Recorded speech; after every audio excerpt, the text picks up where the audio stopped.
జై Shriram. How are you all? ఎలా ఉన్నారండి అందరూ? నేను బాగున్నాను. మీ అందరూ కూడా బాగున్నారని, ఇంకా చాలా బాగుండాలని మనస్ఫూర్తిగా కోరుకుంటున్నాను.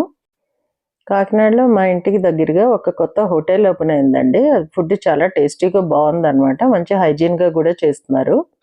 అక్కడికి తినడానికని వెళ్ళి నేను ఒక వీడియో షూట్ చేశాను అనమాట. చూడండి.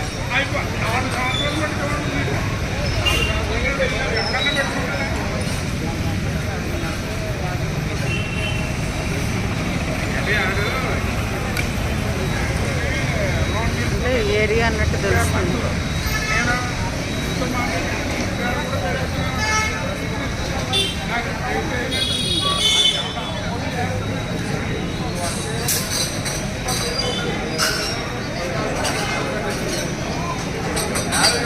ఇదేంటి కాఫీయా?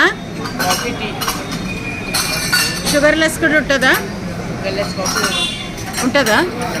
తెలుగు आता है या हिंदी में बोलना है? हिंदी. शुगरलेस कॉफ़ी भी मिलता है?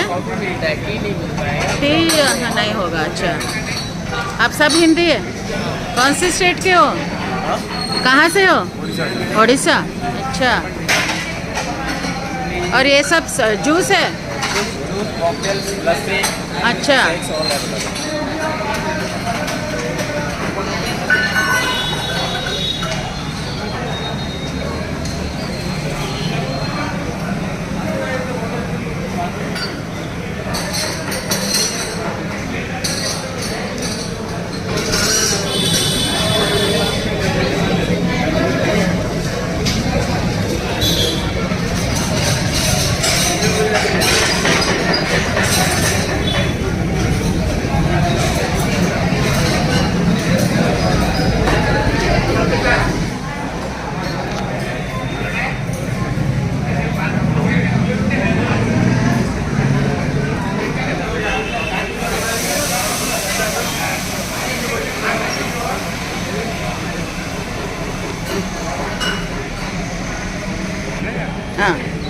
మీ పేరు చెప్పండి.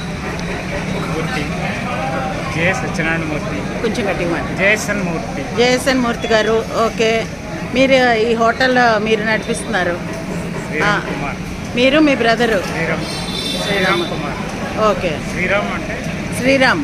ఓకే, ఎందుకు మీకు హోటల్ పెట్టాలని అనిపించింది? ముందు ఎప్పుడైనా హోటల్ బిజినెస్ చేశారా? ఇదే ఫస్ట్ టైమా? First time. ఎందుకు అనిపించింది? ప్యాషన్.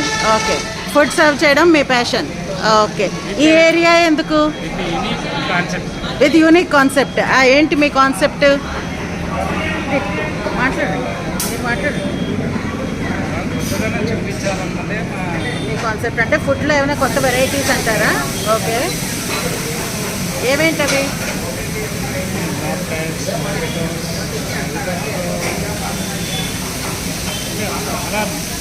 మాక్టైల్స్, మోహితోస్ అవి కూడా జనరల్లీ సర్వ్ చేయరు, బట్ మీరు సర్వ్ చేస్తున్నారు. ఓకే, దానికి కూడా రెస్పాన్స్ బాగుందంటారా? చాలా బాగుంది. ఓకే, యూత్ ఎక్కువ వస్తున్నారా? ఇలాంటివి ఉంటే యూత్ ఎక్కువ వస్తారు, అందుకని. ఐస్ క్రీమ్స్ అవి కూడా ఉన్నాయి. నెక్స్ట్ సమ్మర్ వస్తే మీకు బాగా ఉంటుంది. ఓకే, సో మీరు ఎప్పుడు స్టార్ట్ చేశానన్నారు? మొన్న 8th December స్టార్ట్ చేశారు. సో ఈ 3 daysలోనే మీకు బాగుందని అనిపిస్తుంది. Okay, nice nice. మీరు తిన్నారా అమ్మా ఇక్కడ?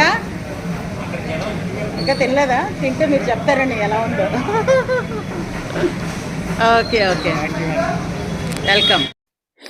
మేము 16th December రోజు గవర్నమెంట్ ఆర్ట్స్ కాలేజ్ రాజమహేంద్రవరంకి వెళ్ళామండి. అదే రాజమండ్రి అంటాం కదా, ఎందుకంటే మా వారు అక్కడ ఎంఏ తెలుగు రెగ్యులర్ కాలేజీకి అడ్మిషన్ తీసుకున్నారు. సో వాళ్ళు ఏవో ఇంకా కొన్ని సర్టిఫికెట్స్ అవి సబ్మిట్ చేయాలి, ఒకసారి వచ్చి వెళ్ళండి అంటే మేము ఇద్దరం బయలుదేరి వెళ్ళాము. చూసారా, ఏదో పెద్ద ఆఫీస్కి దేనికో వెళ్తున్నట్టుంది, కాలేజ్కి వెళ్తున్నట్టు అయితే లేదు. ఎందుకంటే పూర్వం కాలేజీలు ఇంతేసి ఏరియాస్లో ఉండేవి, ఇప్పుడైతే అలా ఉండట్లేదు కదా. అందుకే నాకే ఆశ్చర్యంగా అనిపించింది. చూడండి, ఆంధ్ర యూనివర్సిటీలో ఇలా ఉండేదన్నమాట. మళ్ళీ ఇన్నాళ్ళ తర్వాత ఇక్కడ చూస్తున్నాను నేను. ప్లే గ్రౌండ్ చూసారా, ఎంత పెద్ద ప్లే గ్రౌండ్ ఉందో. ఈ రోజుల్లో మనకి ఇలాంటివన్నీ అసలు కనపడట్లేదు కదా, అందుకని నచ్చి తీశాను. కాలేజ్ లోపలైతే వీడియో షూట్ చేయలేదు, క్లాసెస్ జరుగుతున్నాయి. పిల్లలు వాళ్ళు అందరూ అటు ఇటు తిరుగుతున్నారు. ఇదిగోండి, గవర్నమెంట్ కాలేజ్ అటానమస్. ఇక్కడ తెలుగు డిపార్ట్మెంట్కి వెళ్ళామండి. ఎంఏ తెలుగు అని చెప్పాను కదా, అక్కడ చాలా కవులువి ఉన్నాయన్నమాట రూమ్లో నిండా పైన. నేను షార్ట్ హైట్ కదా, దాంతో నాకు తీస్తుంటే మరీ దగ్గరగా తీయలేకపోయాను. ఇదిగో ఈయన పోతనామాచ్యుడు. కొంతమంది పేర్లే నాకు కనబడ్డాయి. తాళ్లపాక అన్నమాచారులు. వాళ్ళని రిక్వెస్ట్ చేస్తే అయ్యో తీసుకోండి మేడం అన్నారు. శ్రీకృష్ణదేవరాయలు గారు ఈయన. కొంతమంది పేర్లు తెలియట్లేదు. ఇగో ఈయన వేమన. కూర్చునే ఫోజ్ బట్టి చెప్పగలుగుతున్నాను నేను. కందుకూరి వీరేశలింగం పంతులు గారు. గిడుగు రామానందం పంతులు ఏదో ఉంది ఆయన పేరు.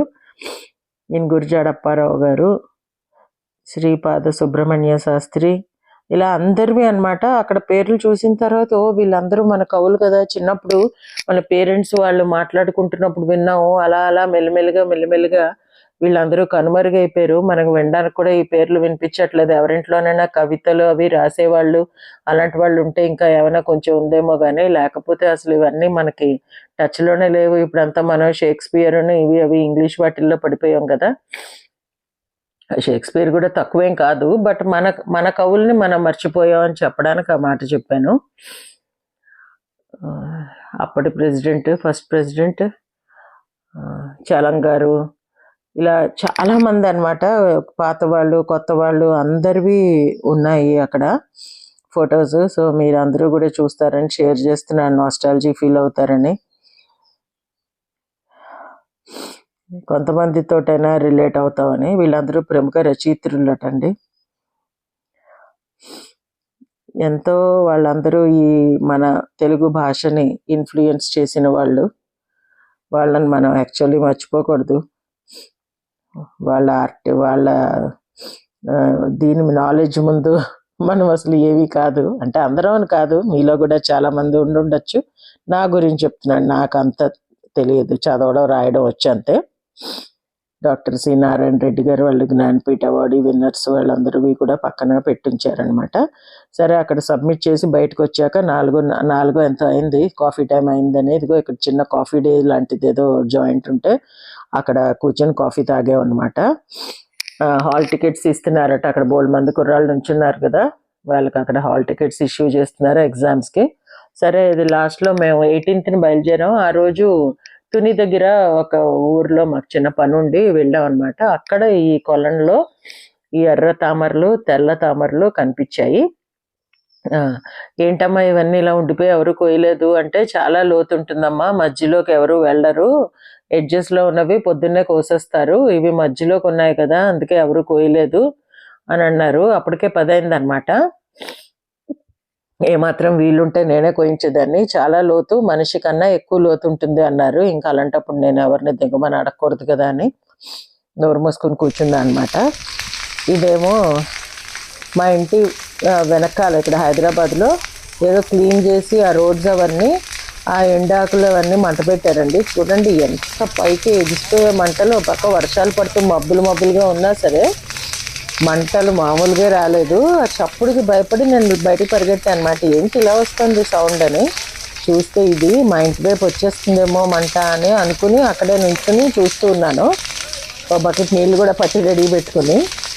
సో ఇదండి ఈరోజు మా వీడియో. మీకు నచ్చింది అనుకుంటా. నచ్చితే please like, share and subscribe to my channel Varahi world. Signing off for today folks. జై హింద్.